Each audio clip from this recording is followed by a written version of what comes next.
especializamos o queremos hacer parte del gran movimiento de open source hardware que está pasando en el mundo, y pretendemos no solo ser parte de ello, sino pues hacer un cambio en Colombia y en Latinoamérica con este tipo de tecnologías y con su idiosincrasia. El día de hoy les voy a hablar un poco de cómo nace esto y qué hay detrás de hacer un producto de hardware tipo open source, y todo empieza con este tipo de ideas que se llaman crowdsourcing, que es básicamente todo lo opuesto a lo que, o no lo opuesto, sino una extensión de lo que sería un outsourcing. Un outsourcing creo que todos lo conocemos: tengo un trabajo para hacer, no soy capaz de hacerlo o es menos costoso contratando a alguien, voy y lo contrato, así de sencillo. El crowdsourcing es el mismo modelo, no voy a ser yo el que va a realizar el trabajo. Sin embargo, no es un objetivo específico, digamos, una persona o entidad totalmente definida la que va a realizar la tarea. Va a ser una cantidad de gente, tal vez indefinida, a veces definida. Puedo conocer yo una cantidad o parte de ella, o puede que no conozca una gran parte de ella. ¿Sí? Eso básicamente es una manera de hacer trabajo, realizar trabajo con un gran grupo de gente sin que ni siquiera sea parte de mi equipo o una contratación o gente conocida. Ejemplos como los que sabemos ya. Vamos a hablar un poco de las cosas que creo que ya muchos conocen y conocemos, pero vamos a ver cómo llegamos de ese tipo de cosas a construir una máquina como estas. ¿Sí? Bueno, entonces Wikipedia es un ejemplo. Wikipedia, más o menos, estos son datos hasta el 2012. Tuvo hasta ese momento 100.000 millones de horas de trabajo. Obviamente esto no fue hecho por un grupo de un equipo pequeño, sino por miles de personas. Eso en años, persona, trabajo, son aproximadamente 140 años, si no estoy mal. Entonces, dividir eso así sea en un grupo de 100 o 200 personas hace totalmente no viable un proyecto como Wikipedia. O así alguien hubiera planteado simplemente vamos a hacer la enciclopedia más grande y más completa del mundo, pero como empresa. O sea, se intentó hacer, sabemos que hubo como la británica o grandes enciclopedias, pero definitivamente Wikipedia hoy en día se llevó a la parada, o por lo menos el número de consultas y cantidad de citas que se lleva más que todas las enciclopedias. Esto es un ejemplo que, bueno, creo que todos conocemos. Cuando se empieza a hablar del open source, sin embargo, hablando básicamente del mismo modelo que estoy hablando de crowdsourcing, se empieza a hablar por software. Y una de sus banderas o de los, digamos que de los movimientos que empezaron a cambiar todo este asunto de manera global es Linux. Sabemos, creo, algunos de nosotros, no sé, pero si no sé, porque el creador de Linux se llama Linus Torvalds, arrancó en el 91, y más allá de querer hacer un sistema operativo que cambiara la idiosincrasia de Mac y Windows, quería hacer una distribución flexible, una distribución que partiera de un núcleo y fuera fácilmente extendible y personalizable. ¿Cómo lo hizo? Pues básicamente él generó lo que se llama un kernel. El kernel es la central de procesamiento, y Linux básicamente uno le va poniendo y enchufando partes y partes y partes para que crezca de forma escalable. De las cosas innovadoras que hizo Linus fue compartir su proyecto. No lo voy a cerrar, puede que yo esté aquí en la universidad trabajando con mi grupo, pero vamos a ver qué opina la gente, qué me puede aportar. Y abrió el proyecto de forma inmediata. Después de 3 años de haber abierto el proyecto, que eso es, digamos que tiempo récord, podemos pensar que básicamente Bill Gates se demoró armando Microsoft y un sistema operativo medianamente funcional, aproximadamente entre 3 y 4 años, con altísima financiación inicial. Linus hizo esta cosa sin plata, lo que él hacía más lo que lo colaboraron, y en los mismos 3 años sale Linux 1.0. Puede que hoy en día, y eso hace poco curiosamente me encontré con alguien que me decía que Linux estaba destinado a morir, y yo pues lo miré extrañado, ¿sí?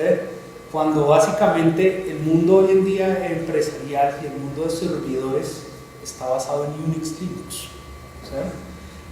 nuestros computadores personales, y puede ser que todavía Windows y Mac lleven la parada en cuanto al número de distribuciones, número de clientes y tal vez billones de dólares vendidos. Pero el mundo de los servidores mundiales se maneja hoy en día bajo Linux, que sigue siendo una distribución gratuita y personalizable. ¿Dónde se generó un negocio a partir de Linux? Se generó partiendo de servicios. Por ejemplo, una de las más populares hoy en día se llama Red Hat, una empresa grandísima que es una distribución específica de Linux, y su core de negocio se basa en el servicio que se le presta a las empresas, básicamente, más allá del desarrollo, que de cierta manera es privado, pero mucho de su desarrollo también está basado de forma abierta. Entonces, ¿qué pasa con Linux? Después, en el 2006 se calculaba que las ganancias o la cantidad de dinero que había recolectado era aproximadamente de 1.14 billones de dólares.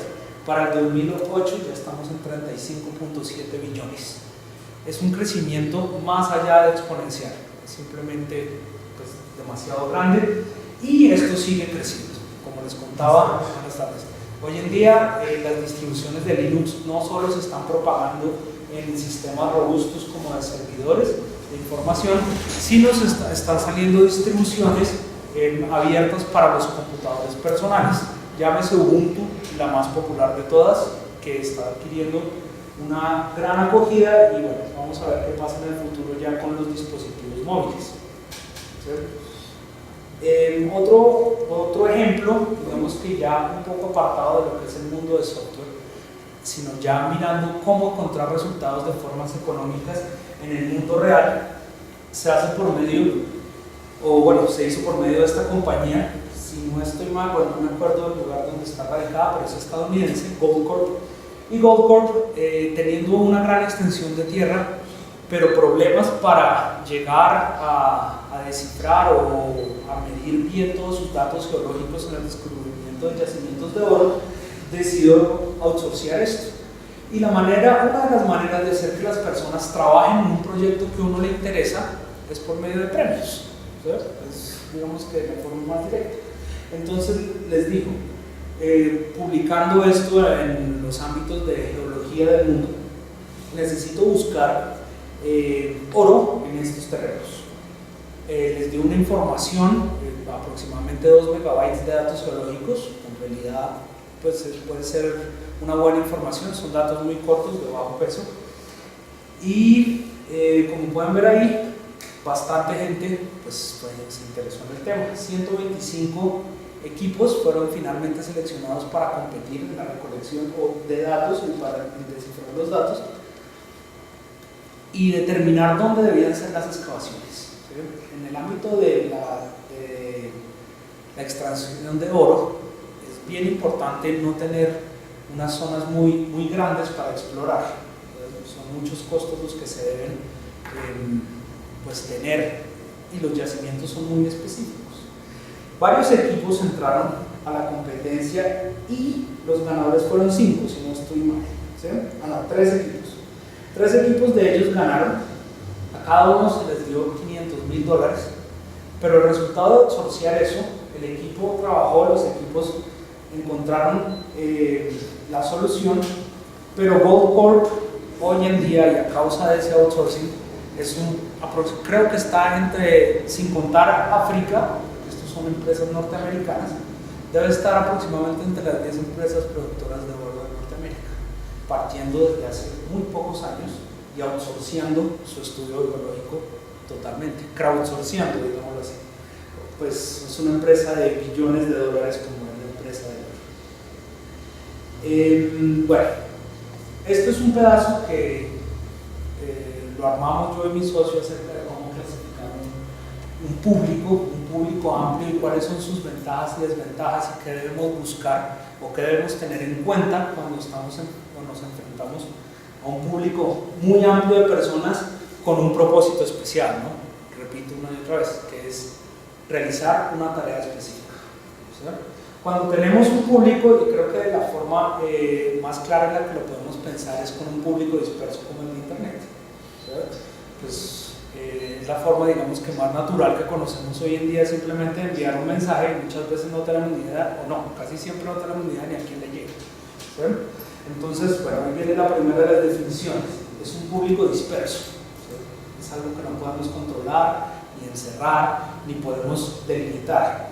Cuando así nosotros queramos, por ejemplo, en Facebook, hacer una propagación de nuestra información, uno dice, por ejemplo, advertise o ponerle una determinada cantidad de dinero a mi banner, es un público desconocido, totalmente, ¿sí?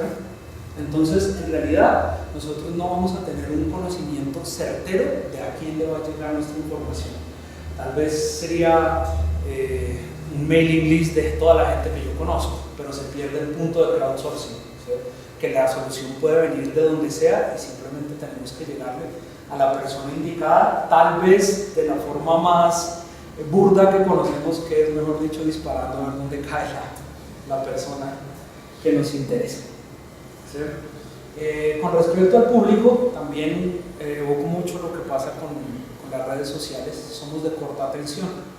Nosotros vamos por Facebook mirando uno que otro post, pero cada vez la información va mucho más concisa y nosotros filtramos mucho más rápido, precisamente por lo que ocurre hoy en día, que el volumen de información es demasiado grande.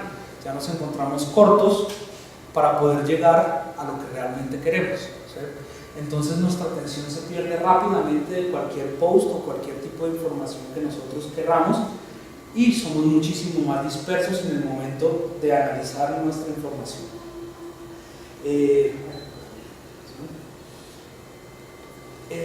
Por lo mismo que hablaba hace poco, que uno básicamente lo que está haciendo es disparando lo más que puede a ver cuando le cae el especialista, ¿sí? Podemos determinar que no solo por medios académicos, porque es la forma tradicional, si yo quiero un desarrollo de producto, entonces de la forma tradicional voy, me comunico con las universidades o con centros de investigación, ellos me ofrecen 40 PhDs, 20 años de experiencia en el desarrollo de un producto, me cobran cientos de millones de dólares y listo, Alpina saca el nuevo yogur, por decirlo de alguna manera. No solo esos académicos especializados años y años y años en una sola tipo de producto se pueden llamar hoy especialistas en lo que necesitamos. Hemos encontrado, o se han encontrado claramente con el desarrollo de las máquinas por medio del open source, que simplemente una persona con un hobby o con un talento especial para realizar cierto tipo de tarea puede revolucionar la industria. Es una sencilla idea lo que se requiere y después de la idea algo de, digamos que de aceptación o de intercomunicación con ciertos pares para poder llegar a un producto final o a revolucionar cierto tipo de producto. Entonces, entre más lleguemos nosotros, entre más amplio sea nuestra distribución de información y encontremos gente interesada en nuestro tema, es mucho más probable encontrar especialistas de todos los ámbitos, no solo académicos, no solo gente con experiencia en el sector, sino gente diversa que nos puede brindar no solo las herramientas que necesitamos para el desarrollo que queremos, sino otras perspectivas que nos pueden abrir, digamos que la percepción de lo que queremos. Sin embargo, llegarle a tanta persona lo que genera es mucha basura. Volvemos otra vez al mismo tema. ¿Qué tanta información de internet nos sirve a nosotros? Solo con poner el título, si yo quiero alguna información de historia y pongo algún tipo de fecha, tal vez terminemos llegando a Wikipedia, si es el caso, por la cantidad de links es absurda. Entonces la información que genera internet, desafortunadamente, aunque podemos encontrar muy buena información especializada, un gran porcentaje de ella no nos sirve. Entonces necesitamos métodos para filtrar esa cantidad de información que va a generar nuestro público cuando lo logremos cautivar, ¿sí? Y al finalizar, digamos, las cosas, el público, por ejemplo, cuando hablamos de encuestas, eventualmente las empresas concluyeron que hacer una encuesta del 100% de los habitantes simplemente es ineficaz, porque hacerla cuesta muchísimo más que lo que va a vender. Creo que eso lo tenemos claro. Estadísticamente hablando, llega uno a un número claro en donde uno con un determinado muestreo, y ese número determinado estadísticamente me va a dar una representación cerca al 80-85% de la población. Esos simplemente son datos estadísticos que llegan a un resultado que creemos es bueno. ha dado ciertos resultados. ¿A dónde voy con esto? Lo que estamos buscando es la aceptación y el filtro de público, de todos nosotros. Eventualmente, para la aceptación del producto o desarrollo que queremos, nos necesitamos a todos. Esto lo que quiere decir es que entre más participen, sin necesidad de encuestas con datos estadísticos, puedo llegar a datos mucho más certeros y tal vez muchos acercados a la realidad, a lo que yo realmente quiero. ¿Sí? Tenemos la posibilidad hoy en día, entonces, de llegar a públicos muy amplios, y si logramos filtrar la información de forma adecuada, podemos llegar realmente a lo que quiere ese público. ¿Sí? Entonces, ellos mismos son los desarrolladores y los que nos estudian el mercado, por así decirlo. Ahora, la visión de estos 5 puntos que acabamos de ver ahí, de qué es lo que significa tener un gran público para nuestros desarrollos y cómo debemos utilizarlos, puede requerir algo de visión para llegar a tener todo el tema, digamos que compacto, y poder sacar los resultados que uno necesita. Este es un gran ejemplo, nos gusta muchísimo en Bogotá, que es el trabajo de CAPTCHA. El CAPTCHA, como todos saben, es la identificación de que somos seres humanos en Internet. Ese es su único motivo de ser, o su única razón de existencia. Uno pone, al principio CAPTCHA nació siendo una sola palabra, de difícil interpretación para sistemas automatizados digitales, y pues nosotros, identificando con nuestro software avanzado, logramos decirle a la máquina que somos seres humanos y nos deja pasar. ¿Sí? Una persona, ¿cómo se llama este hombre? Que siempre se me olvida, Luis von Hahn, ¿sí? Se dio cuenta que aproximadamente cada día se llenaban 200 millones de CAPTCHAs. Esto se representa en 150.000 horas de trabajo. Es una gran cantidad de trabajo botada a la basura.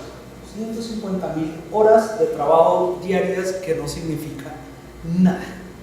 Entonces, la gran idea de CAPTCHA, que me parece es una visión increíble, es cómo hacemos que esas 150.000 horas de trabajo se vuelvan productivas. Pues ahora no les voy a poner una palabra, sino les voy a poner 2 palabras. Uno podría inferir que entonces ahora el trabajo de horas va a ser el doble. Sin embargo, la segunda palabra tiene un propósito muy grande. Digamos que en este caso va a ser la segunda palabra, rehiring it. La primera va a identificar que en realidad somos seres humanos, pero la segunda palabra va a ser sacada de un scan de todos los libros de la literatura de los seres humanos que no han sido digitalizados. Entonces, yo solo digitando la palabra it y mirando una concordancia determinada con 3 o 4 personas, si todos tenemos el mismo resultado, el sistema lo toma como verdadero. Entonces estamos transformando en realidad 150.000 horas de trabajo de los seres humanos en digitalizar todos los libros de la historia de la humanidad. Eso es una forma en la que yo cojo un gran volumen de gente, una gran cantidad de horas de trabajo y las vuelvo productivas. reCAPTCHA fue comprado por Google por yo no sé cuánta plata, ¿sí? Y pues ahora es el sistema principal de Google para la digitalización, no sé si lo conocían, el proyecto de digitalización de Google de libros en el mundo, y ese es el sistema que está utilizando hoy en día. Entonces, requiere imaginación, requiere visión, a ver de cómo vamos a conseguir que cientos de millones de personas cambien. La misma persona dijo, bueno, ok, ya reCAPTCHA funciona, todo está bien, pero hay otro problema. Hablemos los metaproblemas del Internet, o sea, los problemas de solucionar el mismo Internet, no que Internet me solucione problemas como digitalizar libros. Internet tiene como problema de él mismo que los idiomas o la cantidad de traducciones que existen de todas las páginas es muy limitado. En este momento 80% de las páginas de Internet están en inglés. Entonces la persona que no sabe inglés solo tiene acceso al 20% de la red, que eso es un filtro bien importante, ¿no? El segundo proyecto es vamos a traducir Internet. ¿De qué manera traduzco yo toda la red, no solo en uno, sino en varios idiomas, y que todo el planeta me ayude a realizarlo? ¿Para qué? Para que sea una tarea posible de lograr. Si yo llegase o me pongo a pensar, bueno, yo me voy a poner una empresa privada ahorita con lo de los libros, a traducir libros muy seguramente no lo voy a lograr jamás. O sea, necesito un volumen de gente muchísimo mayor. Entonces, esta aplicación se llama, siempre lo olvido, Duolingo. La página es duolingo.com o duolingo.org. Y lo que se hace es, uno entra a aprender un idioma.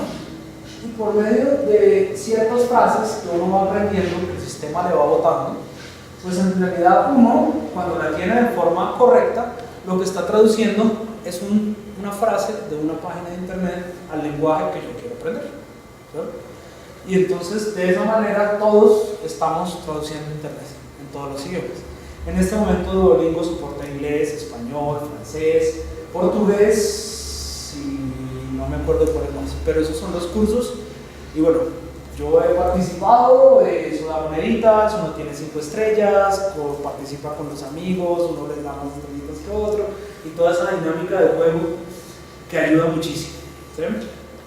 Ya de una manera un poco más académica, este ejemplo del SETI, no sé si lo conozcan, resulta que muchos de los satélites del mundo pueden capturar una gran información en el espacio, una gran cantidad de información. Es más, hay más satélites mirando hacia adentro que hacia afuera, pero los pocos que tenemos mirando hacia afuera capturan una cantidad de información interesante, cerca de ondas, o bueno, el espectro electromagnético, más que todo en el espectro de sonido, que es lo que hay allá afuera.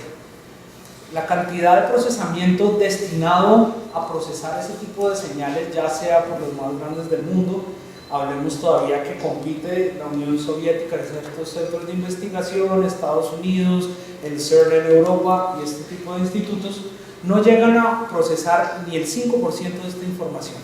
Entonces uno puede entrar a SETI, al proyecto SETI del mundo, y prestar su computador para el procesamiento. ¿Sí? Esto es como crowd processing. Esto es lo que hacemos, es anidar nuestras máquinas para un objetivo y lograr pues, ciertos resultados. ¿Cuál sería el objetivo final? Lograr encontrar comunicación con vida extraterrestre. ¿Sí? Pero entonces llegaron a la conclusión que ellos solo simplemente no podían. Podemos ayudar cuando nosotros querramos. Entonces el proyecto ha venido desarrollándose y pues obviamente llegó a superar sus expectativas pensando que se quisiera hacer con métodos tradicionales. Bueno, esos son unos pequeños ejemplos de cómo llegamos a reunir muchísima gente para realizar proyectos. Pero ¿qué pasa si yo, por ejemplo, quiero construir una impresora 3D o algo físico? Pues voy a necesitar recursos. ¿Sí? La forma tradicional de hacerlo es una forma larga, tortuosa y de cierta manera castrante. ¿A qué me refiero? Que estamos todavía inmersos en el mundo del copyright. Todavía esto de los que les estoy hablando puede llegar a ser algo novedoso y revolucionario, en el sentido que no se aplica y que no ha tenido un impacto fuerte sobre la industria. Hasta ahora está comenzando. Entonces, en métodos tradicionales uno tendrá que tener un proyecto, tendrá que hacer un estudio de mercado. Después de tener su nicho, a veces optimizará un poquito mejor su producto, después tendrá que calibrar y mirar cómo es su línea de producción y eventualmente mostrar un plan de negocios bastante convincente a unos inversionistas que en Colombia son complicados de encontrar, sin embargo hay, o en el extranjero, le darán un dinero. Con ese dinero le pondrán ciertas condiciones, usualmente todos sus desarrollos tendrán que ir cerrados y totalmente patentados, y pues arranca su empresa. ¿Sí? Ese método creo que claramente se ha demostrado totalmente ineficaz en países como los nuestros. ¿Sí? Nuestra industria no se compara con nada a nivel global. No podemos llegar allá con esos métodos. Entonces, bueno, hoy en día encontramos este tipo de ayudas como Kickstarter, Kiva, CrowdTilt, hay otros, se me van en este momento, pero ¿qué hace uno? Uno presenta su idea al público, al mundo, y si se dan cuenta entrando a cualquiera de estas páginas, uno no presenta un gran plan de negocios con ese marketing y ese estudio de mercado tan rígido y tan, digamos que tan definido. Yo le tengo que llegar a este nicho porque sus características son, hombres de 15 a 23 años con pelo oscuro, con gafas que vengan iPad. Si no, no. ¿Sí? Entonces, aquí básicamente uno se está saltando, cortando ese pedazo. Y si uno tiene una idea innovadora, una idea que llama la atención, el mismo nicho del gran público va a ser el que va a escoger darle impulso a esa idea. ¿Sí? Entonces, grandes ideas innovadoras como las impresoras, como un escáner 3D, como ciertos productos que vamos a ver, ahorita les voy a dar unos como ejemplo, terminan impulsados de forma inmediata. Estoy hablando que hace poco vi una impresora 3D que era simplemente divina, súper bonita, basada en diseños de Apple. En 20 minutos, porque estaba yo con mi socio viendo el Kickstarter, recolectó $126.000 y ellos querían 120.000. Al final del día, no sé en cuánto iban, pero ya habían pasado los $700.000 en financiación. Esto quiere decir que estas personas, después de hacer un buen trabajo de promoción y de ser muy claros con lo que querían, eso sí, pues van a arrancar su proyecto sin lugar a dudas, financiados no por lo que necesitaban, sino por 6, 7 veces lo que estaban buscando. Ahora, ¿qué es una manera en la que se ha proyectado este tipo de tecnologías y que de verdad consigamos que este público o esta gente o toda la gente nos ayuden a financiar nuestros proyectos? Y hemos encontrado, y se ha encontrado, esto no solo lo dice Víctor Gómez y Hugo Hack, sino el movimiento de Open Source Hardware, que nuestros proyectos tienen que ser modulares. Pensemos en un Lego, ¿sabes? Un Lego en donde los últimos Legos, no sé si los han visto, yo tengo, bueno, pensemos en Linux, que creo que es un ejemplo que he hablado y puede ser más inmediato. Yo creo un core, un kernel, un centro, y a ese centro le voy conectando todas las necesidades que yo necesite. Hoy en día puede entrar a una página, por ejemplo, DistroWatch. DistroWatch es una página de distribuciones de Linux. Y en esa página uno puede poner en sus filtros de búsqueda: necesito un sistema operativo que sea para computadores viejos basados en procesadores IBM, porque necesito correr rápidamente en computadores viejos imágenes de video. Pues existe una distribución o un par de distribuciones hechas a su medida, ¿verdad? Entonces es modular. Yo lo puedo modificar fácilmente para hacer pues en realidad lo que yo quiero. La granularidad, bueno, este es un ejemplo de un proyecto modular. Creo que ustedes conocen las charlas TED, no sé si las conocen. El diseño de una charla TED, además de ser absolutamente cautivadora, porque tiene un formato de discurso y todo, de cómo debemos hacer un discurso TED, es, digamos que curiosamente, un formato que es, pues no curiosamente, es un formato fácilmente expandible. Uno entra a TED y para formar una charla TEDx, que es una charla independiente, ellos ponen unas reglas, unos parámetros que son muy sencillos de seguir. Uno de los principales, que me parece a mí de los más poderosos y los que llevan a hacer esto muy granular, es que uno no puede vender nada ni hacer publicidad pagada. ¿Sí? Entonces esto lo que llevó es que cada persona o grupo que quiera desarrollar una charla TED se apoya en su comunidad y en los interesados. No se van directo a buscar. Como estos son charlas tecnológicas, entonces lo inmediato es: venga, ¿y quién es el representante de Samsung? ¿Y quién es Hewlett Packard? Y a ver si nos dan plata para alquilar un teatro, para hacer. Entonces básicamente todo organizador de charla TED, o lo que hemos visto en Bogotá, que estamos muy involucrados con TED Bogotá, TED Ceiba, TED Guatavita y bueno, y otros, lo que buscamos es gente apasionada por los temas que vamos a tratar. Y uno va encontrando colaboración. Es que yo conozco al director de este teatro, nos puede abrir un huequito en tal parte. Este otro nos ayuda a poner 3 impresoras 3D para que la gente vaya y recoja su llavero.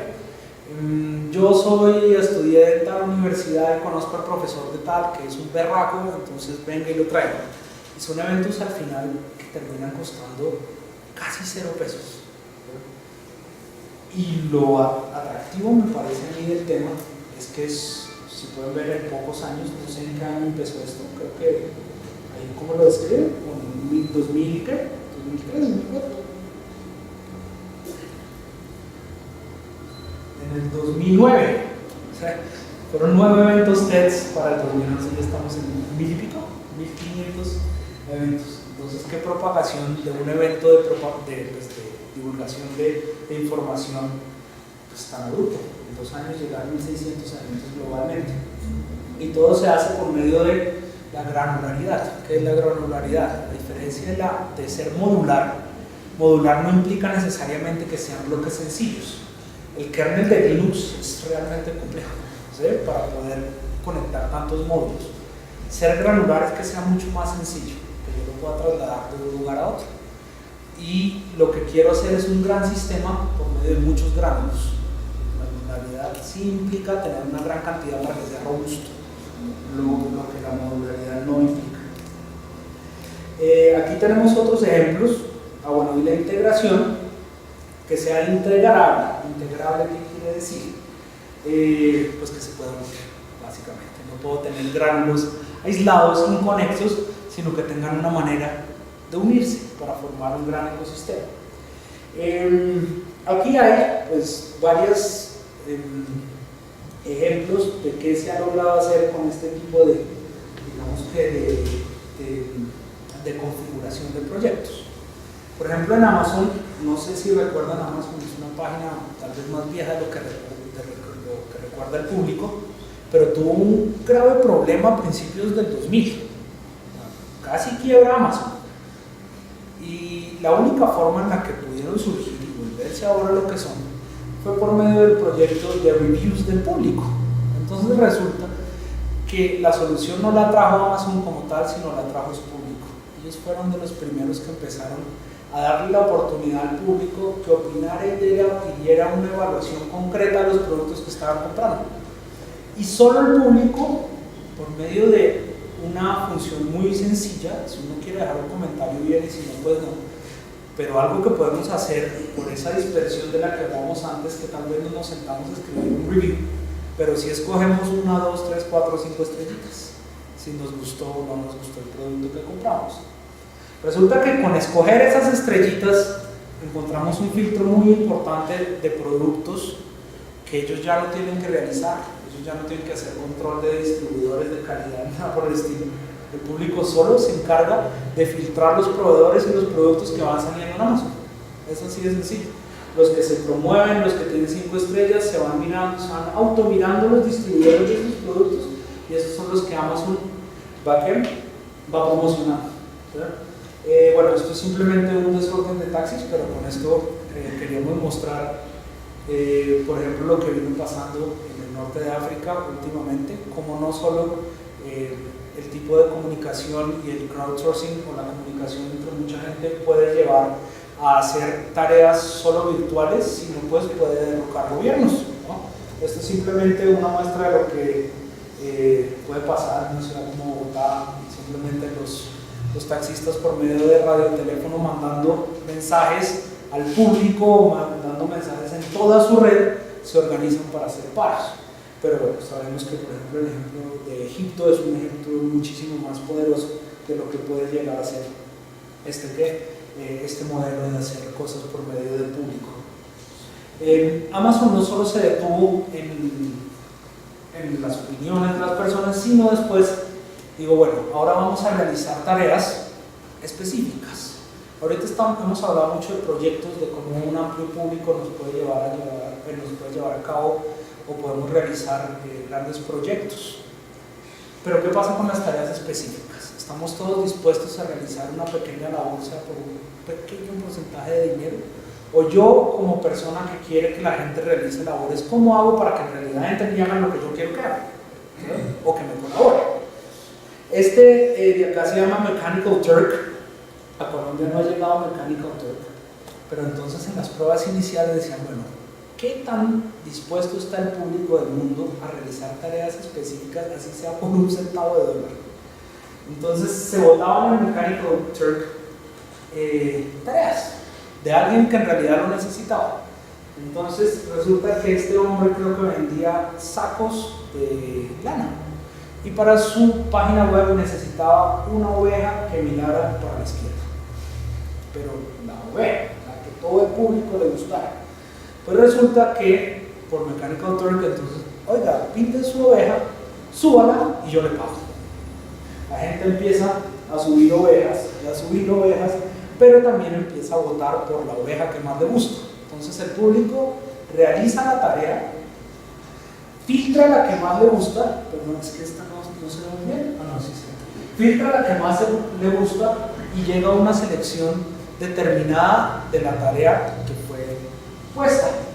Pues básicamente a las personas que más trabajaron, si se demoraron horas subiendo ovejas, se les pagó 0.69 la hora y llegaron a recolectarse 662 ovejas que estaban bajo los criterios de la persona que quería sus ovejas que miraran a la izquierda. Resumen, trabajó muchísima gente pintando ovejas mirando a la izquierda, se llegó al resultado, a un resultado ya filtrado, ya digamos que limpio, si hablamos de diseño, por un muy bajo costo. Entonces hay maneras de lograr ciertas tareas específicas con muy baja inversión. Tenemos ejemplos en matemáticas. Polymath, si entran a la página, es una página para desarrollo de matemáticas, y básicamente estamos hablando de cómo conseguimos nosotros no muy bajo costo, sino casi a 0 pesos trabajo, ¿sí? Pero trabajo que nos haga, digamos, que nos dé beneficio a todos.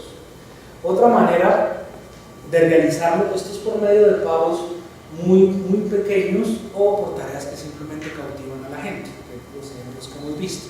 Hay otras instituciones, empresas que se están moviendo como XPRIZE o Innocentive, que es por medio de premios, directamente por premios, como lo dije anteriormente. Este es un proyecto de XPRIZE que sacó a internet, era uno de sus proyectos de promoción. Hoy en día entran a XPRIZE y hay dos tipos de customers o de clientes. Yo, el que quiero realizar una tarea, sin embargo, XPRIZE es para empresas que tengan un presupuesto importante, pero bueno, uno gasta mucho menos como empresa haciendo tareas en XPRIZE que contratando en el modo tradicional.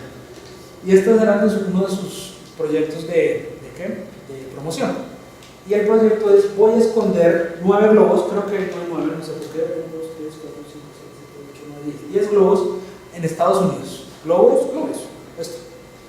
Y a la persona que me encuentre los 10 globos le va a pagar $1 millón, básicamente. Pues encuentre 10 globos en Estados Unidos. La cosa es que si nos ponemos en la tarea titánica de recorrer Estados Unidos, pues no vamos a lograr encontrar los 10 globos. ¿Quiénes ganaron el concurso? Los ganaron los de MIT. ¿Sí? Desafortunadamente tienden a ser los mismos. Pero ¿qué hizo MIT y qué hizo de forma académica? Lo que hizo fue crowdsourcing, ¿verdad? Llamó por las redes sociales a una gran cantidad de gente a que buscaran un globo rojo por ahí marcado con XPRIZE. Y si usted encontraba un globo, pues yo le daba una plata al premio. ¿Sí? Así de sencillo. Resulta que encontraron 10 globos en el área de Estados Unidos en 10 horas. ¿En 8 horas? ¿Verdad? En 8 horas. ¿Sí? En 8 horas en el territorio norteamericano, 10 globos. A mí me parece que eso es una tarea bien impresionante. Le dieron los premios y todo, y sin embargo, los que hicieron la convocatoria por la parte, por parte del MIT, pues también recibieron su premio. ¿Sí? Esto es un tema que me parece importante mencionar, porque eso sí va mucho con la idiosincrasia colombiana, por lo que hemos notado. Esto de los freeriders o freeloaders en inglés, o en español, el recostado, el que se roba la idea, el que fue allá y entró a nuestro almacén a sacar la mayor cantidad de información para ir a ver cómo hacía su negocio al lado. Es alguien, ese personaje, esa imagen de ese personaje es alguien al que le tenemos mucho temor y pues nos da rabia. Es usualmente la idiosincrasia nuestra. ¿Qué quiero? Viene a robar la idea, pues que esto es mío. ¿Verdad? Y bueno, resulta que esos freeriders, vistos en la perspectiva que estamos nosotros montados en este momento, ¿sí? son precisamente las personas que ayudan a validar nuestra idea como una idea valiosa. Entre más freeriders tenga, entre más gente yo tenga aquí sapeando y mirando a ver qué es lo que yo estoy haciendo, pues precisamente yo estoy propagando más rápido mi idea. Estoy propagando muchísimo más fácil toda esa información que yo lo único que necesito es que llegue al mayor número de personas. Y yo, por medio de mi filtro y por medio de catalogar esa información de una manera muy eficaz, muy eficiente, así como lo hace reCAPTCHA con la traducción, pues yo estoy llegando básicamente a lo que quiero, que es el desarrollo de mi idea. Muchos de estos freeriders tienen como particularidad que no son personas muy creativas. ¿Por qué? Porque están mirando a ver de dónde se sacan la idea. Y también muy seguramente serán ese tipo de personas que no son o no están dentro de esto, en la ley de Pareto, que es el 20%, esto tal vez es un poco menos. De un gran público yo lo pongo a hacer tareas como las de las hojas y cosas por el estilo, matemáticamente, que la tarea bien hecha va a ser realizado por menos de, o las tareas bien realizadas son menos del 17%. Entonces ellos me ayudan a armar volumen, me ayudan a propagar mi idea, y bueno, lo malo es que meten basura al sistema, pero en realidad los que ellos ayudaron a traer van a ser los que van a ser parte de ese pequeño porcentaje que me van a ayudar a que esto sea válido, a lograr terminar mi idea. ¿A qué ha llevado todo esto? Lo que hemos hablado de cómo hemos venido desarrollando pues ciertas personas en estos últimos años tecnología.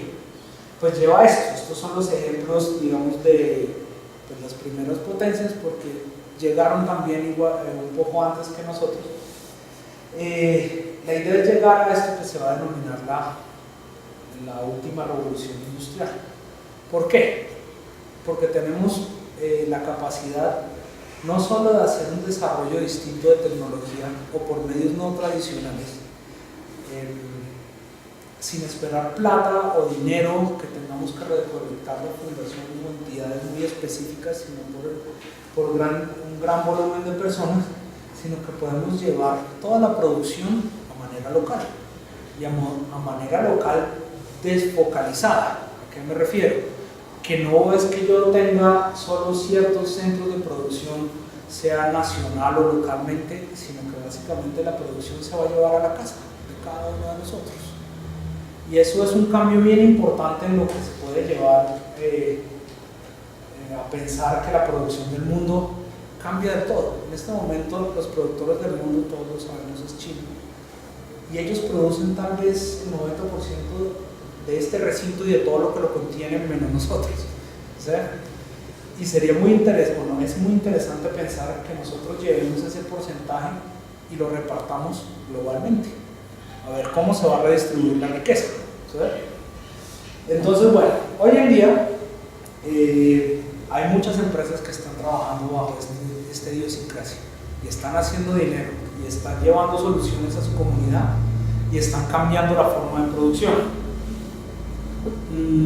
Por ejemplo, este es un ejemplo muy sencillo.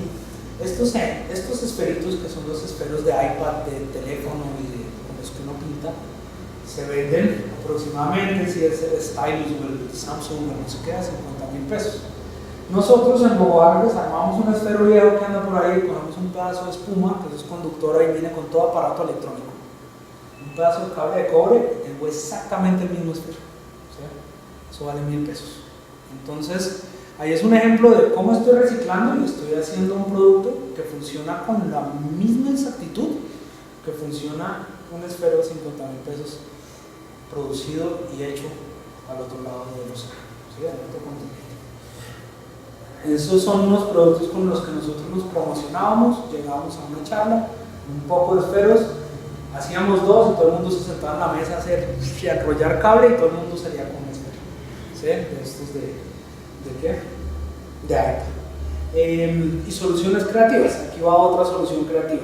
La muerte de las matas porque me voy de viaje y salí 3 semanas, creo que es algo que nos ha pasado a todos. ¿Sí?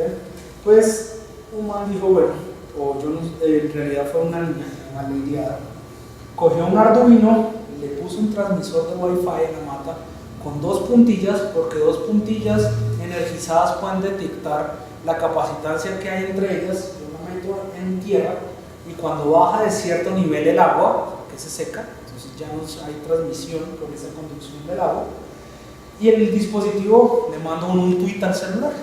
Entonces la mata le dice, póngame agua. ¿Sí? Resulta, pues puede sonar muy sencillo, en realidad la idea es sencilla, ¿sí? Pero pues ese producto vendió millones, ¿sí? Porque pues la necesidad de las personas de saber cuál es el estado de agua de sus matas, pues es importante, ¿sí? Otro producto, también de la misma empresa, que hoy en día se llama Adafruit, es el cargador del iPod. Al principio los iPods no tenían tanta vida y creo que todavía no la tienen, ¿no? Porque cada vez Apple se ha dedicado a meterle tantas vainas que, por ejemplo, un iPhone dura un día, si no estoy mal, la pila. ¿Vio? O sea, ese problema de la pila creo que es algo que persiste, ¿sí? Entonces, bueno, esto sí fue cuando arrancaron los iPods. Se oía una buena cantidad de horas músicas, pero no suficiente. Entonces, cogió una caja de mentas, unas pilas recargables, el circuito recargable, cerró su cajita de mentas y eso es un cargador de iPods. Con esa idea, ella, que se llama, esa es la hija y esta niña que se llama Limor Freight, no sé cómo se dice, es una hacker de salida de MIT. Hacker digo porque los hackers, digamos que en esta época, yo intento ser uno, lo que intentamos es abrir la tecnología, no robarnos nada, ¿sí? Sino tratar de abrir todos esos conocimientos y decir, oiga, esto no es tan difícil como parece, hagámosle, a ver qué nos podemos inventar. Y ella arrancó con esa idea y arrancó en una página de internet, arrancó en eBay, si no estoy mal, vendiendo esa caja que ven ahí, ¿sí? Hoy en día esa empresa, pues ya me toca ser distribuidor de ella porque las cosas que sacan son, ¿sí?, salidas de este mundo. Un montón de ingenieros ahí mirando a ver cómo se craquean todo lo que encuentran, ¿sí? Y hacen cosas muy, muy chéveres. De acá es una plaqueta que se llama Arduino. Para los que hemos hecho algo de hardware, sabemos que esa placa en realidad fue la que revolucionó el mundo del desarrollo de hardware. Esa placa es más parte de un desarrollo que se hizo aquí en Colombia con un software que se llama Wiring y una tarjeta, que eso lo hizo un estudiante de la universidad de la Universidad de los Andes cuando estaba haciendo maestría en Italia, en Torino, si no estoy mal, no lo sé muy bien. Él trabaja hoy en día acá y él ayuda al desarrollo de esa tarjeta. Esa tarjeta es abierta. ¿Qué quiere decir que esa tarjeta sea de código abierto? Todos los planos, los componentes, los valores de las resistencias, la placa impresa que está ahí, están en planos en internet. Yo la puedo producir cuando quiera, ¿sí? Ahora, lo importante y lo que cambia las cosas un poco en perspectiva de hablar de un producto tan abierto, miren que no es que la pueda producir yo aquí en Bogotá, o en China, o en Japón, o en donde sea. La placa más vendida de desarrollo abierto, de ese tipo de desarrollo abierto, sigue siendo Arduino, después de una década. Y yo la puedo copiar cuando quiera. Ellos hicieron otra cosa, que no es solo sacar un producto, sino sacar un producto de calidad y una marca. Algo en lo que todos nosotros, los electrónicos y desarrolladores, creemos y confiamos. Entonces, ¿yo qué voy a? Pues compro Arduino, no compro chino. Y además de eso, crear una plataforma, que tal vez es lo más poderoso que tiene Arduino, una plataforma mundial en realidad, de gente que se colabora y que ha llegado a desarrollos muy avanzados. Hay cohetes que se disparan con tarjetas de Arduino. Estas impresoras están hechas con un Arduino. Pues en este momento no tengo en mente, pero la cantidad de productos que se han desarrollado con esa tarjetita es impresionante. Y todo el mundo pone las librerías en internet y todo el mundo se colabora. Entonces, si yo voy a ir a buscar otro tipo de tarjeta que no soporta Arduino, pues ya no es tan fácil, ¿sí? Entonces, si yo soy arquitecto o soy diseñador, ya tengo la posibilidad no solo de que esa tarjeta sea asequible a mí, sino de programarla y de realizar cosas muy fácilmente. Entonces, no se convirtió solo en algo para tecnólogos, sino ahora es una tarjeta para un desarrollo general, ¿sí? Se vuelve como un comodín para querer hacer algo tecnológico, bombillos, sonido, etc. etcétera, etcétera. Tenemos acá un ejemplo que son las impresoras 3D. Es una tecnología, no es nueva. La tecnología por extrusión de impresoras 3D arrancó más o menos en el 84, 85. Sin embargo, era supremamente costosa. Hoy en día tenemos impresoras como estas que valen $1,5 millones de pesos puestas aquí en Colombia. No se ve como mucho, yo sé, pero pues hace objetos en plástico, esta maquinita, ¿sí? El objeto que yo quiera. Y bueno, ya hay más este desarrollo. Simplemente estas dos máquinas, porque siempre las saco, parece que tuvieran una década de diferencia, ¿sí? Pues tienen 3 años de diferencia. Esta es del 2010 y esta es de finales del 2012, ¿sí? Así de rápido fluye el desarrollo en el open source, ¿sí? Creo que es evidente.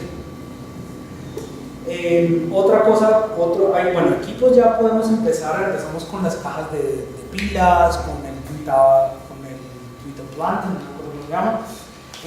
Y hay desarrollos, por ejemplo, esto se llama un termociclador, si no estoy mal. El termociclador lo que ayuda es hacer réplicas del DNA de tal manera que nosotros podamos llegar a descifrar o llegar a sacar información valiosa de una muestra de DNA. Ese termociclador lo podemos comprar en este momento por internet y nos vale $600. Creo que vale $600, 600 o $500. Este es termociclador, pues con ciertos insumos que consigue ya aquí, con un cupito se saca algo de DNA o de saliva, lo mete en un tubo de ensayo, lo pasa por un proceso que está bien documentado y escrito. Además de esta máquina, creo que necesita una centrífuga, que eso básicamente puede ser como el batidor con una cuerdita y un tubo al final y prenderlo y que esa vaina da vueltas, y ya, tengo mi centrífuga. Y una cámara de electroforesis, que eso básicamente son 2 placas que dan un voltaje y agua destilada en la mitad. Con esos equipos y menos de $1 millón de pesos, tengo yo un laboratorio de DNA en la casa, ¿sí? Y si me meto a ciertas páginas de internet a mirar cómo está codificado cierto tipo de secuencias de DNA, básicamente yo puedo hacer pruebas de parentesco, no sé cómo se llaman en realidad, pues pruebas de ¿cómo se llama? Puedo hacer, si yo estoy propenso a cierta, si mi DNA me puede decir que soy propenso a cierta enfermedad, si soy propenso al cáncer, si soy propenso a cierto tipo de cosas. Y todo eso lo puedo hacer desde mi casa. No solo estamos desarrollando de forma mecánica, sino ya la parte biológica también ha avanzado bastante en este ámbito. Este reactor de Alcalino para mí es uno de los proyectos más interesantes. Esto fue por un físico ucraniano, ruso, que no era físico, él trabajaba en fisión nuclear y pues se casó. Básicamente el mundo de la fisión nuclear no era lo de él. Yo me voy a ir a una granja a sembrar mi propia comida y a vivir tranquilo.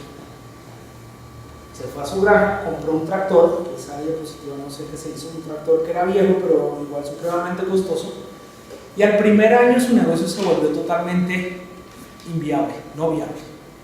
El mantenimiento que requería esta máquina lo llevó a la quiebra. Básicamente, si sigo así un par de meses más, hasta ahí llegó mi granja. Entonces dijo, voy a hacer mi propio tractor. Y para que me ayuden, voy a publicarlo. Este proyecto se llama Open Source Ecology y es un proyecto grandísimo, que lo que pretende al final de cuentas es hacer aldeas autosostenibles, autoabastecibles y pues no es un proyecto que simplemente describe cómo, sino que hace sus propias máquinas, están sus planos, está todo. Este fue el primer producto que él promovió, su tractor. Resulta que es un tractor que ahorita en la página no puede encontrar, que es un tractor que aguanta 4 o 5 años sin mantenimiento, porque su idea era un tractor que durara, punto, ¿sí? Que no tuviera que mandar un mantenimiento. Y pues resultó vendiendo planos y vendiendo asistencia de cómo hacer sus tractores. Hoy en día pues tiene su granja, hay una cantidad impresionante de proyectos que han salido de esa página, de proyectos funcionales de bajo costo que uno puede adoptar para solucionar problemas. Protei es otro proyecto open source que es pues, un proyecto muy bonito. Estos androides en realidad se llaman de Protei. Su única función es limpiar los mares del mundo.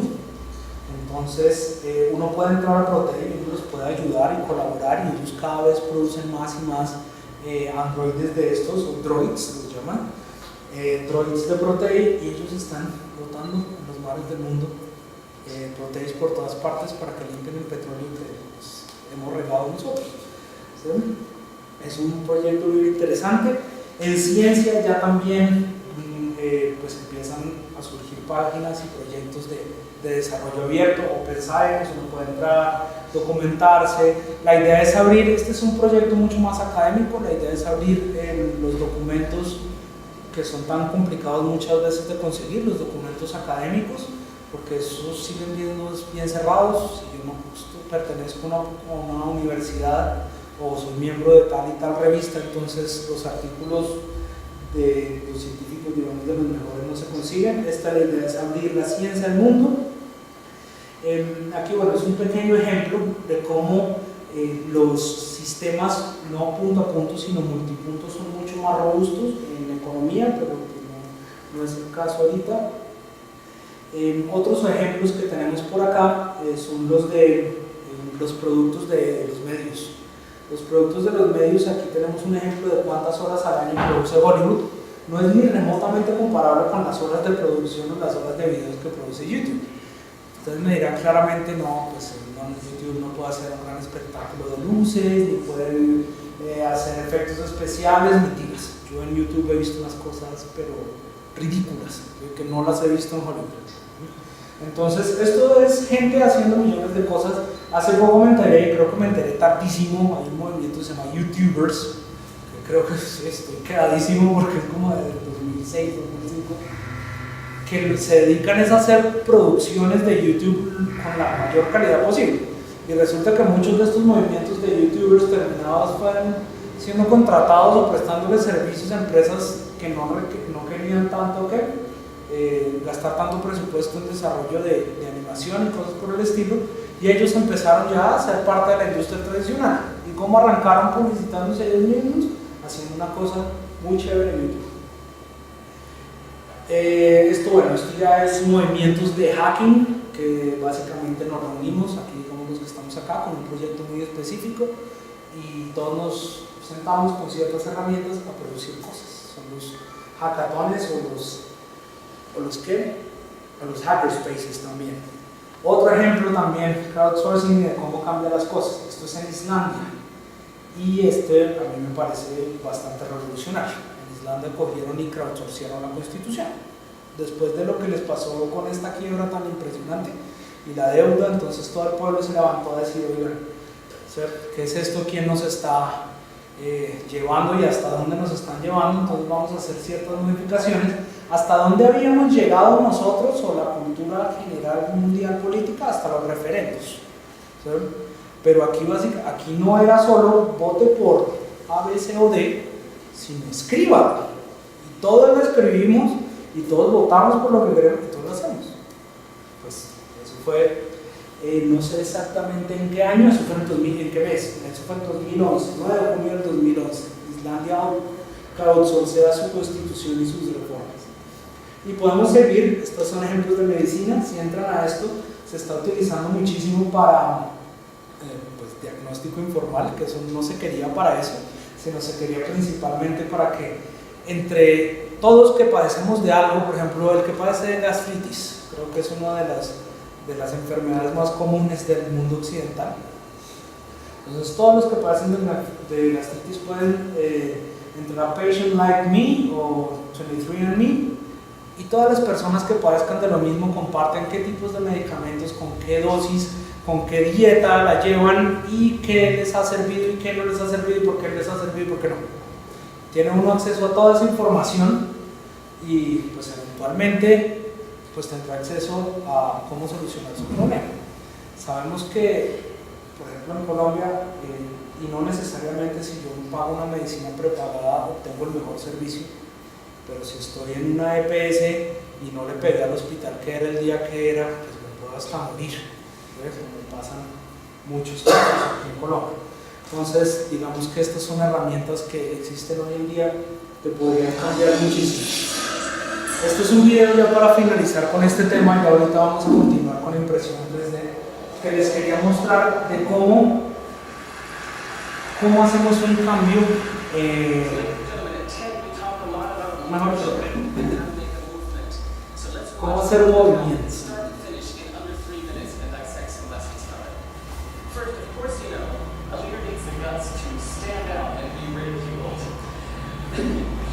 But what he's doing is so easy to follow. So here's his first follower with a crucial role. He's going to show everyone else how to follow. Now notice that the leader embraces him as an equal. So now it's not about the leader anymore, it's about them, plural. Now there he is calling to his friends.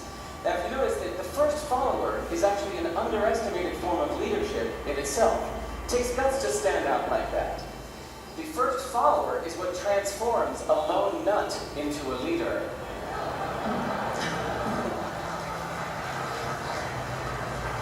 And here comes a second follower. Now it's not a lone nut, it's not two nuts, three is a crowd, and the crowd is news. So a movement must be public. It's important to show not just the leader, but the followers, because you find that new followers emulate the followers, not the leader. Now here come two more people, and immediately after, three more people. Now we've got momentum. This is the tipping point. Now we've got a movement. So, notice that as more people join in, it's less risky. So those that were sitting on the fence before now have no reason not to. They won't stand out, they won't be ridiculed, but they will be part of the in crowd if they hurry. So, over the next minute, you'll see all of the those that prefer to stick with the crowd, because eventually they will be ridiculed for not joining in. And that's how you make a movement. But let's recap some lessons from this. So, first, if you are the type, like the shirtless dancing guy, that is standing alone, remember the importance of nurturing your first few followers as equals. So it's clearly about the movement, not you.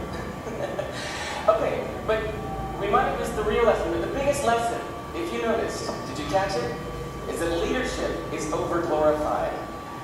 That yes, it was the shirtless guy who was first, and he'll get all the credit, but it was really the first follower that transformed the lone nut into a leader.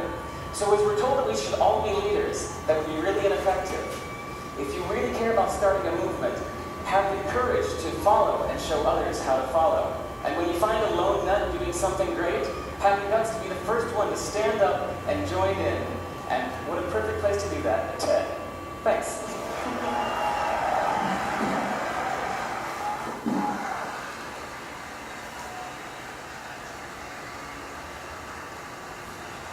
Bueno, básicamente creo que es claro, no sé si se ha ya podido oír todo.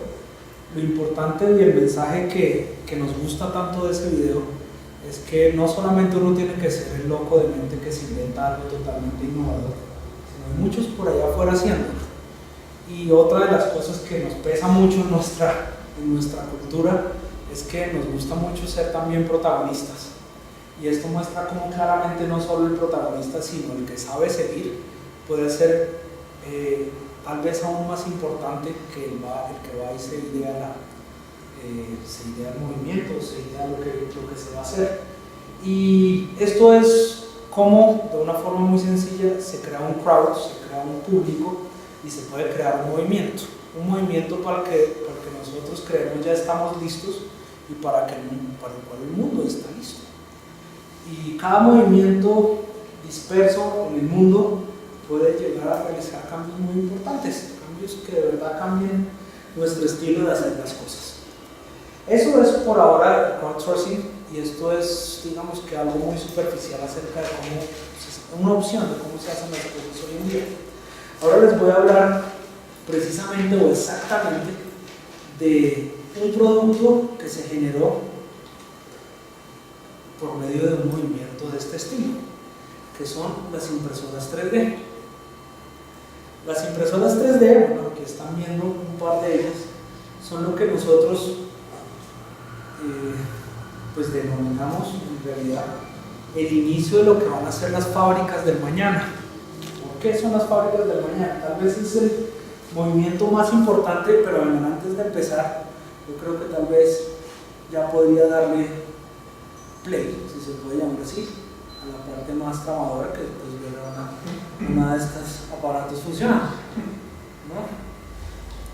más o menos se demora 1 hora este modelo, está hecho no de una forma muy rápida, pero pues va a terminar siendo un forro de celular, así como este, solo que en forma transparente. ¿Sí? Entonces, bueno, ya arrancó, ahorita dentro de poco está precalentando y ya empezará. Pero bueno, estas fábricas del mañana son las fábricas que pensamos nosotros, pues si se dan cuenta aquí está al igual que en la foto, no se requiere más de una mesa para empezar a hacer producción. Obviamente estamos en una etapa anterior a lo que podría llegar. El potencial de este tipo de tecnología todavía no se ha alcanzado, más todavía está muy lejos. Como les describí hace poco, esta pequeña de acá fue la que empezó todo este lío de prototipado personal y se llama esta versión la Prusa Huxley. Prusa porque el que se inventó este tipo o el que lo sacó por primera vez, digamos que para consumo del público, consumo de información, hablo del movimiento, se llama Joseph Prusa en Estados Unidos. Y todas las impresoras seguidas o modelos y variaciones de Joseph Prusa pues llevan el Prusa adelante y el apellido es el que yo le quiero poner, ¿sí? Entonces alguien más diseñó esta y esta es la Prusa Huxley. En otros modelos la Prusa 3D, la Prusa Max, la Prusa, y ahí empezó a salir. Es más, hoy en día hablan de, ahí ya arrancó, ahorita igual va a demorar un buen rato en imprimir, entonces nos podemos acercar a mirar todo lo que ocurre. ¿No podemos interactuar? ¿Podemos hacer preguntas? Sí, claro que sí. Sí, ahorita voy a escribir principalmente, está un poquito de momento, si me dan un segundo.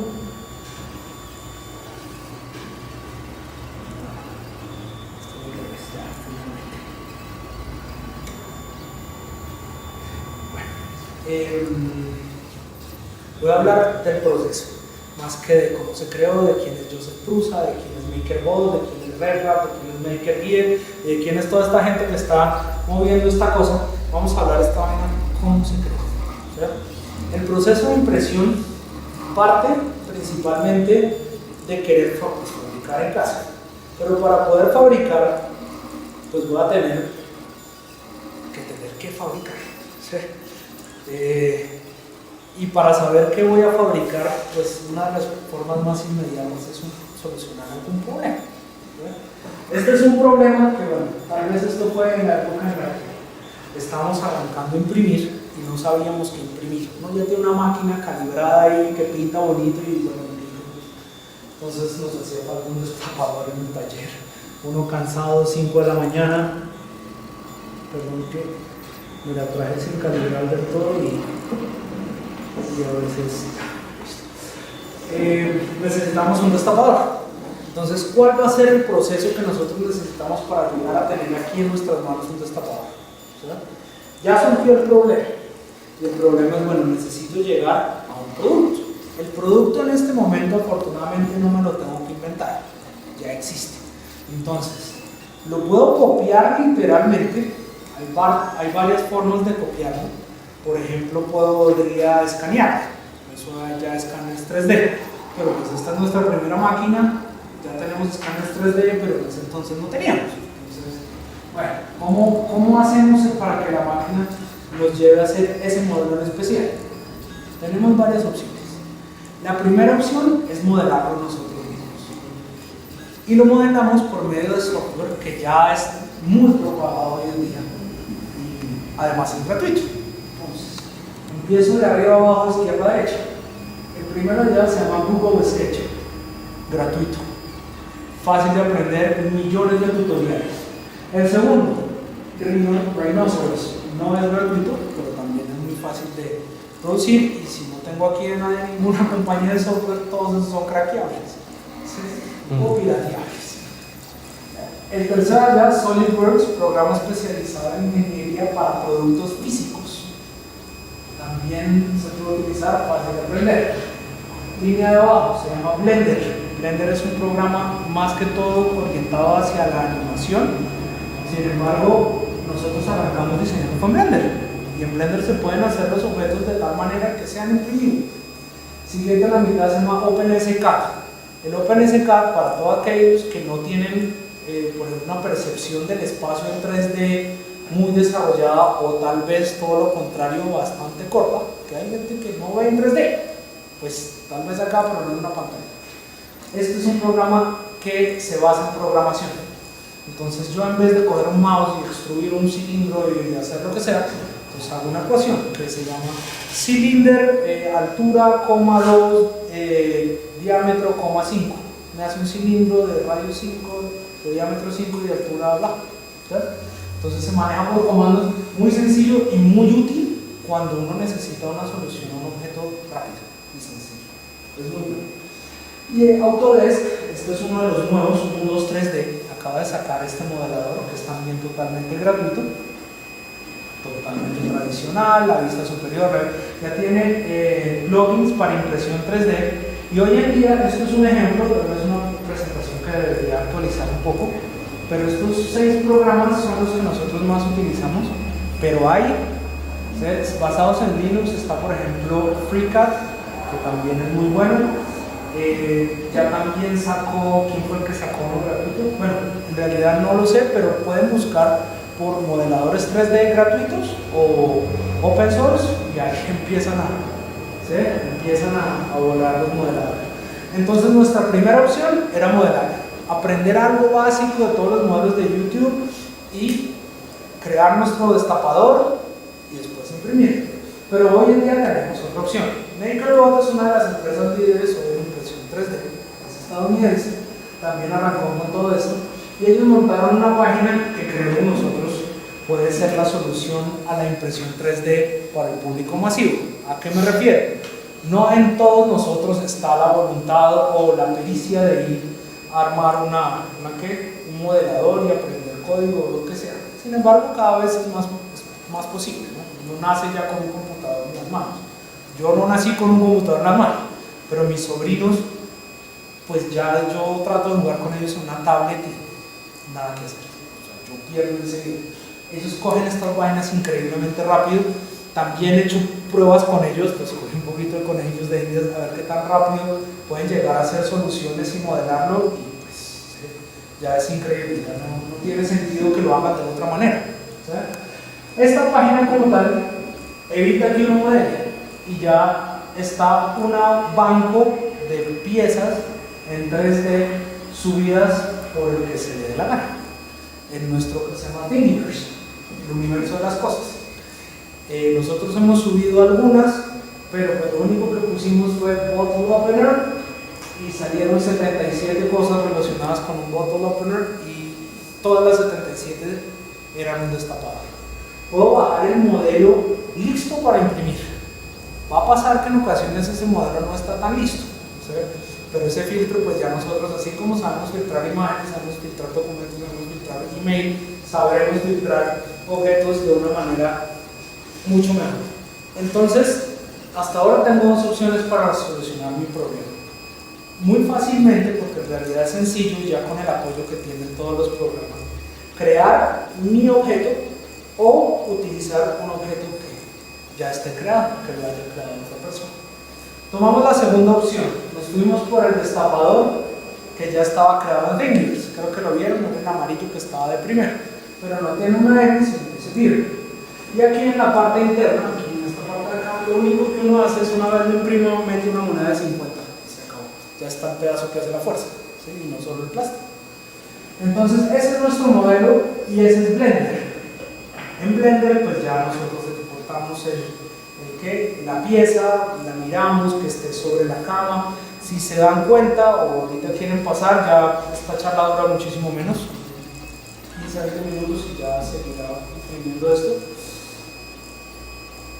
Necesitamos ciertas cosas especiales ¿para qué? Para que la impresión sea buena. Listo, ya tengo mi modelo, ¿sí? Pues virtualmente ahí en el computador, ya lo puedo visualizar, es 3D, está listo. Ahora lo tengo que procesar para que sea imprimible. El proceso de impresión por extrusión de plástico, que es este proceso de acá, requiere que todo objeto sea rebanado por capas. Y ese grosor de esas capas depende o se le llama la resolución de rebanado. Y al final de cuentas sería la resolución del objeto. Se le llama así, yo a eso lo pongo entre comillas y bien grandes porque no solo de eso depende que esa resolución, que el objeto quede impreso de una manera satisfactoria. Bueno, podemos hablar de eso más adelante, de qué puede ser una buena resolución. ¿Y qué hago yo? Cojo el objeto físico que está digitalmente y lo rebano. Aquí ya lo veo claramente. ¿Qué es lo que voy a lograr? Aquí, para los que están al frente más o menos y después miran, lo que yo hago es coger cada capa, se llama impresión porque en realidad yo en la primera capa lo que hago es dibujar. Dibujar con plástico esa primera capa que sería el piso de esa manzana. ¿Y qué tan gruesa es? Pues tan gruesa como me bote esa boquillita que está ahí de plástico. Eso se va a adherir a la cama y lo que va a dejar es un dibujo, que parece una impresión común y silvestre. Cuando yo imprima esa capa que sale, después esta cama de acá, en este caso, va a descender. Cuando descienda esa fidelidad que el Z que les estaba dando, va a imprimir esta segunda capa, esta de acá. Va a dibujar, va a hacer un dibujo encima de otro dibujo, encima de otro dibujo, encima de otro dibujo, y así sucesivamente hasta que termine la pieza. Entonces, eso suena muy bonito y todo muy fácil, muy sencillo, usted lo corta, pinta y se acabó.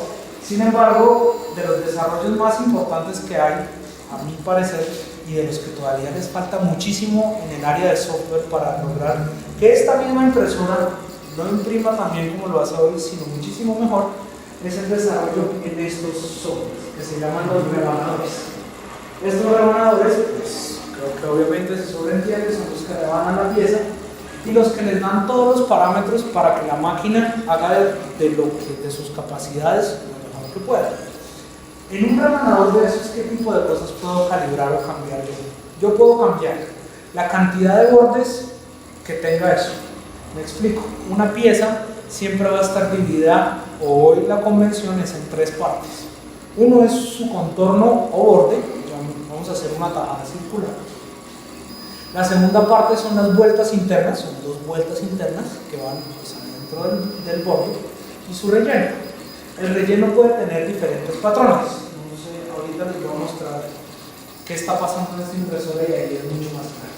Yo puedo cambiar la cantidad de bordes, la cantidad de vueltas internas, la cantidad del relleno, la forma del relleno, la altura de capa, los ángulos que cambian. En fin, puedo configurar una cantidad impresionante de cosas sobre cómo se construye una figura. Las velocidades, las temperaturas y todo eso tiene que ver con el resultado final. Ahí todavía hay mucha tela que cortar. ¿Sí? Y afortunadamente hace unas semanas, hace unos días, nos visitó un programador de MakerBot aquí a Bogotá, quería echar chisme y iba para Cartagena, y estuvimos hablando de qué tanto todavía les falta a ellos para llegar a eso, y pues bueno. ¿Son los que se presentaron en Las Vegas? Sí, esos fueron los de Las Vegas, y uno de esos programadores vino aquí a echar chachara con nosotros. Buenísimo, ¿sí? Pero pues ellos ya tienen una empresa montadísima, hace 2 años fue financiada por más de $10 millones, entonces ya la cosa ahí es a otro precio. Ahora, desafortunadamente, de una empresa abierta y totalmente open source, los inversionistas pidieron que cerraran todo. Eso me comentó este muchacho. ¿Y cerraron todo? Pues son los dueños de que pueden hacer. ¿Sí? Bueno, y ahí finalmente, entonces, primer paso, el modelo. Segundo paso, lo rebano, con muchos pasos, pues con mucho desarrollo. Y el último paso, cojo esa rebanación termina siendo un programa o un lenguaje que se llama G-Code o código G, a veces es mixto, es código GM, que en realidad es una línea de comandos, ya la vamos a ver, que se le va enviando por puerto serial a la impresora. Es una información muy sencilla, un computador muy viejo y de muy baja capacidad puede controlar una impresora de estas. Pues se le envía en la impresora y se hace por medio de un programa que es de comunicación o de gestión de impresión 3D. Esas son todas las etapas y bueno, la última sería obviamente la impresora como tal. Ya estamos viendo entonces pues esto simplemente es en cámara un poquito más rápida, no va a pasar, eso no va a ser efectivo. Y bueno, básicamente ese fue el resultado después de la impresión. Esto puede ser aproximadamente entre 15 y 20 minutos. tenemos nuestro modelo terminado en nuestro destapador y pues ya se acabó el viernes de trabajo, obviamente, ¿no? Así de sencillo.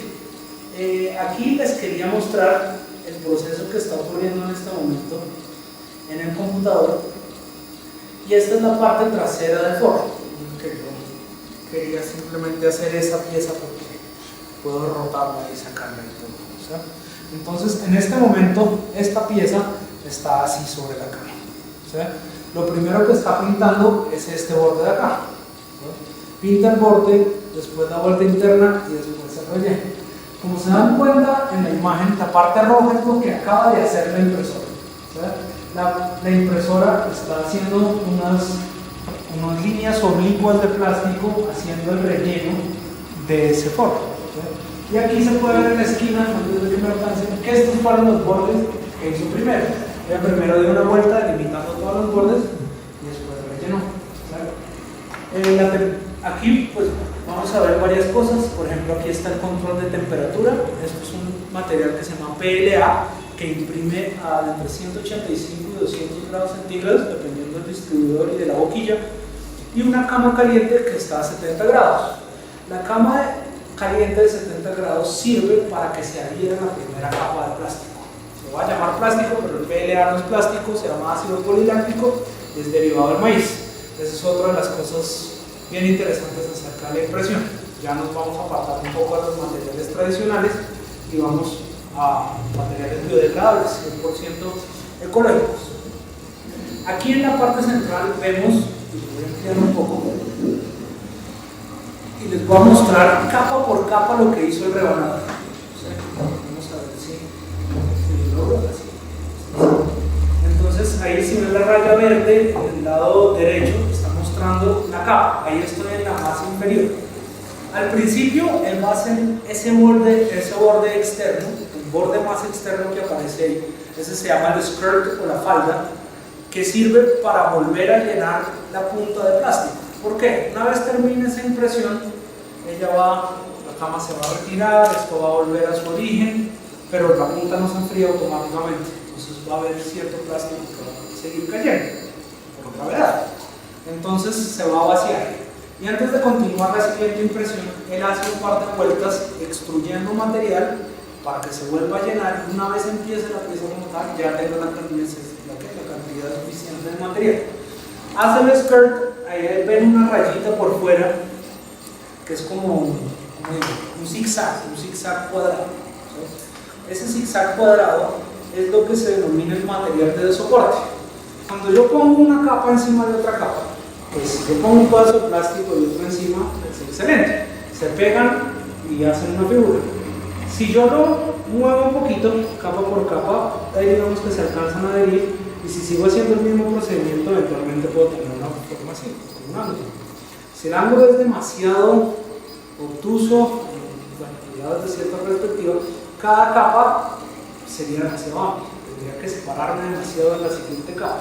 Puede llegar al punto que esa capa quede aquí arriba, entonces por gravedad, ¿qué va a hacer? Va a caer, ¿sí? Y para que no caiga, uno hace esas rayitas que ven ahí, para que la capa se ponga sobre esas rayas y no caiga. Aquí yo creo que pues, voy a rotar esto. Van a ver en los ángulos exteriores, cuando yo pongo la pieza como es, cómo hay unos errores. Por eso cargo esa pieza con esos errores, para explicar lo que es el material de soporte y para qué sirve. Eso se denomina estructura de soporte. Con el mismo material hago una estructura para soportar aquellas piezas que no se soportan por sí mismas. No sé si quedó claro, ¿sí? Entonces esa estructura me ayuda a hacer mejores impresiones.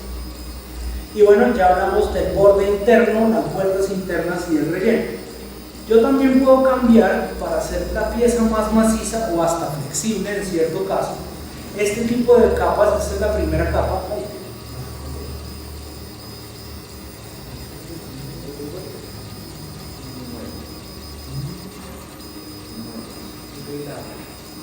Esta es la primera capa, ahora voy para la segunda, la tercera, y si ven aquí, esa es una capa interna. La capa interna lo que está haciendo es no rellenar toda la pieza 100%, no es necesario. Uno, por cantidad de tiempo de impresión, dos, porque no necesito algo tan rígido. Entonces lo que voy a hacer siendo es una cuadrícula capa por capa. En una capa voy en una dirección, en la siguiente voy en la otra dirección. Entonces el relleno no necesariamente es 100% sólido. Esto me trae ciertas ventajas. Yo puedo hacer cada uno de sus cuadros más grande. Eso me implica una pieza menos densa o más densa, si es el caso. Puedo cambiar el grabado interno que hay ahí. En este momento es lineal. Puedo hacer cuadrados en cada capa son cuadrados. Puedo hacer panales de abeja y además puedo ubicar hacia donde quiera. Entonces, si tenemos trabajos, por ejemplo, de mecánica, arquitectura o ingeniería civil, donde necesite cierta estructura interna para un soporte en cierta dirección, lo puedo lograr. ¿Sí? Eso es, digamos que es un feature o una característica que me ayuda mucho a configurar todo lo que ocurre acá. Y aquí, si se dan cuenta, pues si lo hago un poco rápido, el estuche va aumentando su radio. Pero ya no hay más soporte. Lo que está pasando ahí es que la capa que antepone está suficientemente atravesada para que esta no caiga. Entonces ahí podemos seguir subiendo y bueno, ahí será la impresión hasta el final.